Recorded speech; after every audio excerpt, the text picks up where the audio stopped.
Hey everybody, it's Jason Blaha here, and today I'm going to talk about something that is really, how do I say this politely? It is so idiotic that both sides of the argument are clearly not interested in health. Both sides of the argument clearly have no common sense, and both sides of the argument are literally the problems in the fitness and health world. Okay? And that is this comical argument, and I see it all the time, of butter versus vegetable oil. All right, and I want to be clear here. I don't think that anyone who gives a single flying crap about their health is going to cook with either one regularly. Let me state that again. If you think either one of these are something that you should be eating on a daily basis, like you really and truly think that, just admit you don't care about your health. Just admit it. Just say, hey, I don't care about my health. I just really don't. Just admit it. Because in no sane world does any person go, hey, I want to take a really refined fat and just pour it all over my food. Okay? Like a person who knows anything about health and fitness. And I'm not saying it's the end of the world, but I mean realistically, we're talking about two highly refined junk foods. And there are literal debates on the internet about which one is causing the problems. How about both of them, you jackass? I mean, no, really. Is this really an argument? But apparently it is. Apparently it's a really big deal. I've got involved in some discussions on Facebook and stuff, and people like making a big deal about it. And for some reason, I'm starting to think that we need to study butter. I think butter must be really an addictive drug or something, because so many people are obsessed with butter when it's obviously a crap, garbage, junk food that you probably shouldn't be really consuming, like other than on a cheat day. Okay? Be realistic. Look at what it is. I mean, really, again, don't tell me that you eat butter every day and you give a shit about your health. Just don't tell me this. I don't believe you. Okay, you're clearly addicted to it or something. Now, all that aside, let's really look at it. Objectively speaking, based upon all the available data, no matter what arguments people put forward, canola oil would be the lesser of the two evils. Now, when I say that, the people on the butter end, or you're shilling for whoever you're saying. No, I didn't tell you should eat it.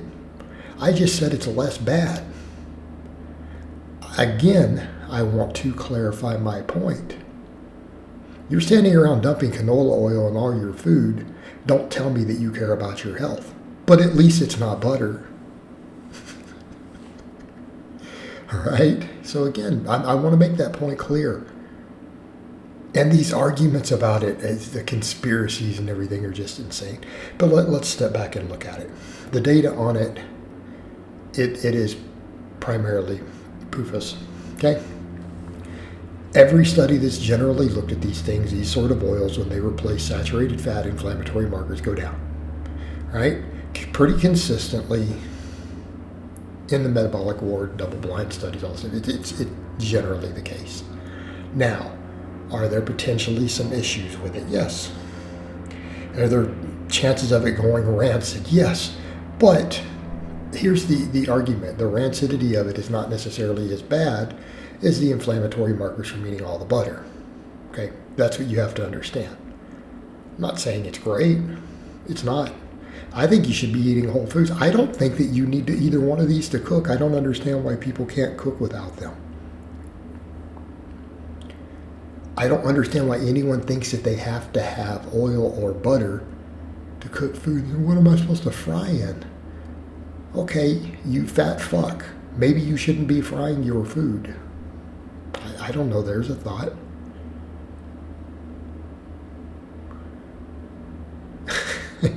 Jesus Christ. I don't get it, because I don't cook with either of these things. So it baffles my mind that people can't figure out how to cook meat. Let's say you eat a lot of meat, okay?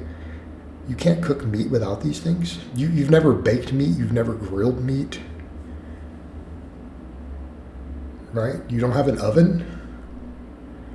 You don't have a barbecue pit, a fire, a Foreman grill, something.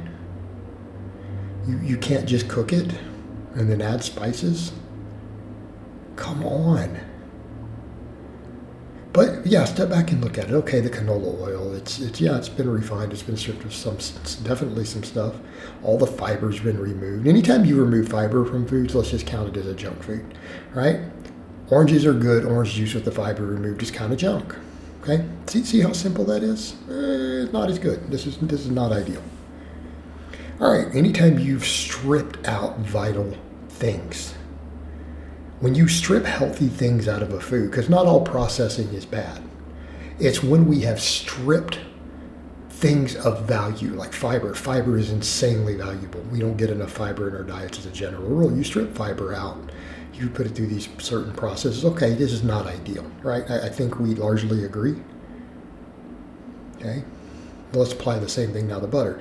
You take something, source of food really high in saturated fat that actually isn't that bad in its whole form, believe it or not. Milk's not really an unhealthy food per se, right? It doesn't mean it's the best thing, but it's not nowhere near that bad. All right, and there's a lot of health benefit there. There are a lot of things that outweigh the negatives. We can argue the saturated fat, all that, but it's got all this high quality protein, calcium, magnesium, B12, all this great stuff, right? So then you skim the cream off the top and consolidate that down to where you took out all that protein, and then you churn it and run it through a process, and we remove all the calcium, magnesium, B12 in addition to the protein.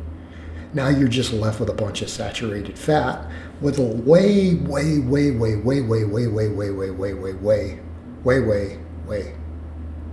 times 10 more times less vitamins and minerals than it had in its natural state. And then you emulsify it and you refine the fat.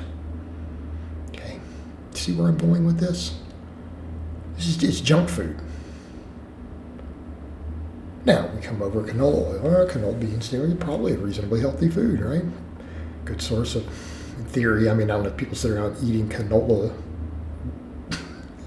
but you strip all the fiber, all the protein, all that stuff out of it, and then you refine it. And you just got a bunch of empty fat calories with a few health benefits. Okay. These are both just empty fat calories. Like, these are both just refined fats. That's all they are. So then we're down to which one is better, polyunsaturated versus saturated. Polyunsaturated wins hands down every time. Not my opinion, this is what the data shows. But the problem, they're both refined fat sources that have been stripped of most of their vital nutrients. Why in the hell are we having this conversation at all? This is what's wrong with the health world. People have no common sense. They just want to argue that whatever junk shit garbage that they want to eat, that they can find a way to magically make it healthy. Just stop.